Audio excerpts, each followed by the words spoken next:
Hello friends, welcome back to our channel. இன்னைக்கு நம்ம ரொம்பவே டேஸ்டி அண்ட் ஹெல்தியான பிரேக்ஃபாஸ்ட் ரெசிபி தான் பார்க்க போறோம். ஸோ இந்த ரெசிபி பார்த்தீங்கன்னா கருப்புளுந்தும் பச்சரிசியும் கலந்து நம்ம செஞ்சிருக்கோம். ஸோ இது வந்து நல்லெண்ணெய் சேர்த்திருக்கேன். நான் கருப்புளுந்தும் பச்சரிசியும் கலந்து ரெடி பண்ண மாவுல நம்ம வந்து செஞ்சிருக்கோம். களி ரெசிபி தான் நான் சொல்லிட்டு இருக்கேன். பிரெக்னன்சி உமனுக்குனா ரொம்பவே நல்லதுங்க. லேடிஸ் வந்து ஏஜ் அட்டெண்ட் பண்ணாங்கன்னா உடம்பு பலகீனமா இருக்கும். ஸோ அப்போ வந்து இந்த களி ரெசிபி கண்டிப்பா நம்ம செஞ்சு கொடுப்போம். ஸ்டார்ட் பண்ணலாமா? ஸ்டவ் ஆன் பண்ணி நம்ம ஒரு பாத்திரம் வச்சுக்கலாம். எடுக்கிற பாத்திரம் வந்து கொஞ்சம் அகலமா இருக்கிற மாதிரி பார்த்துக்கணும். இப்போ வந்து நல்லெண்ணெய் ஒரு 6 டேபிள் ஸ்பூன் சேர்த்திருக்கேன். இந்த மாதிரி எண்ணெய் நல்லா சூடு வந்ததுக்கு அப்புறமா நம்ம தண்ணி சேர்த்துக்கலாம். புடிக்கோலையால 2 புடிக்கோலை நான் சேர்த்துக்கிறேன். நம்ம வந்து கொஞ்சம் அதிகமான குவான்டிட்டி செய்யறா இருந்தனா இந்த மாதிரி அகலமான பாத்திரம் எடுத்துக்கிட்டோம்னா நம்ம செய்யும் போது ரொம்ப ஈஸியாவே செஞ்சிடலாம். நம்ம இப்போ ஒரு 1 கப் போல நான் வந்து ஆட் பண்ணியிருக்கேன், தண்ணி ஆட் பண்ணியிருக்கேன். ஸோ இப்போ வந்து நம்ம அந்த கருப்புளுந்தும் பச்சரிசியும் கலந்த மாவு இருக்கு பாருங்க. ஸோ அது வந்து நம்ம இந்த 2.5 கப் ஆட் பண்ணியிருக்கோம். இப்போ சேர்க்க இந்த மாதிரி கிளறிக்கிட்டே இருக்கணும். இதில் வந்து நம்ம கொஞ்சமாக ஆல்ரெடி உப்பு சேர்த்துக்கணும் ஸ்டார்டிங்கில். சில பேருக்கு ரேஷியோ வந்து தெரியாதுங்க எந்த அளவு சேர்க்கணும்னு சொல்லிட்டு.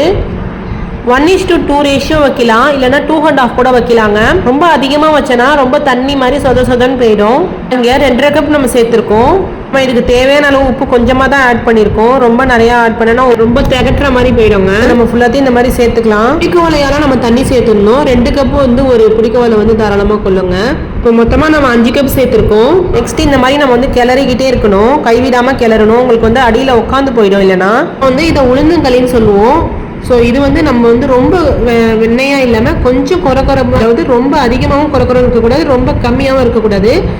கொஞ்சம் திட்டமாக கொஞ்சம் கோர்ஸாக இருக்கிற மாதிரி இருக்கணும். ரொம்ப வெண்ணையாக இருந்துச்சுனாலும் நல்லா இருக்காதுங்க. இந்த ரெசிபிக்கு வந்து நம்ம வீட்லேயே செஞ்சுருக்கோம். ரவா பதன்னு சொல்லுவாங்கல்ல, ஸோ அந்த மாதிரி கன்சிஸ்டன்சியில் இருக்கணும். அப்போ தான் அவங்களுக்கு வந்து சாப்பிட்றதுக்கு ஒரு இன்ட்ரெஸ்டோட சாப்பிட்றதுக்கு நல்லா இருக்குங்க. இந்த மாதிரி நம்ம கைவிடாமல் கிளறிக்கிட்டே இருக்கணும். சில பேர் எல்லாம் இது தெரியாமல் வெண்ணையாக அரைச்சிடுவாங்க. அப்போ சாப்பிடும்போது பிடிக்கவே பிடிக்காதுங்க சுத்தமாக.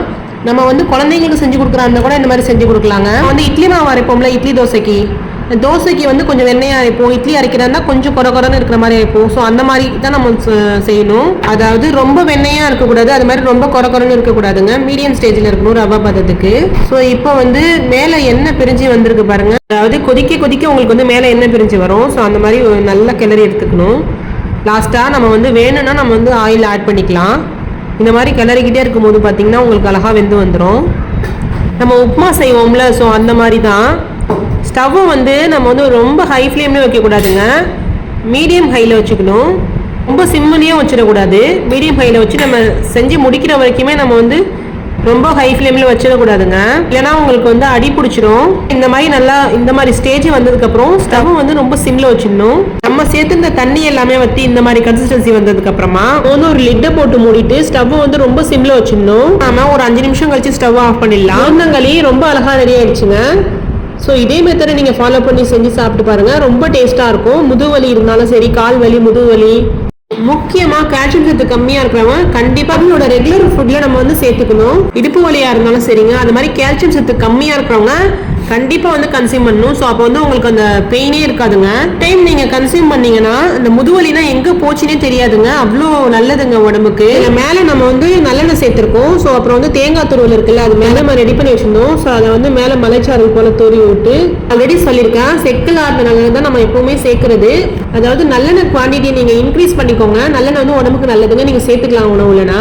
அதை நம்ம இன்னும் கொஞ்சம் சேர்த்துட்டு, அதாவது நம்ம சுகரோ வேற ஏதோ சேர்க்காம நாட்டு சக்கரை மட்டும் வச்சு சாப்பிட்டீங்க வச்சுக்கோங்களேன், அவ்வளோ அருமையா இருக்கும். இத்தனை நாள் இது தெரியாம போச்சு நீங்க யோசிப்பீங்க, ஏன்னா அவ்வளோ டேஸ்ட்டுங்க. நம்ம வந்து ஹோம் மேடா ப்ரிப்பேர் பண்ணதுனால பயமே இல்லாம நீங்க வந்து சாப்பிடலாம். பிரெக்னன்சி முடிஞ்சு போஸ்ட் டெலிவரி அப்போ நம்ம வந்து கால்சியம் டேப்லெட்ஸ்லாம் எடுத்துக்கிறோம்ல, ஸோ அந்த மாதிரி எடுத்துக்காம இந்த மாதிரி சூஸ் பண்ணி ஹெல்த்தியா நீங்க சாப்பிட்டீங்கன்னா உடம்புக்கு ரொம்பவே நல்லது. கால்சியம் சத்து வந்து ரொம்பவே இம்ப்ரூவ் பண்ணி கொடுக்கும்.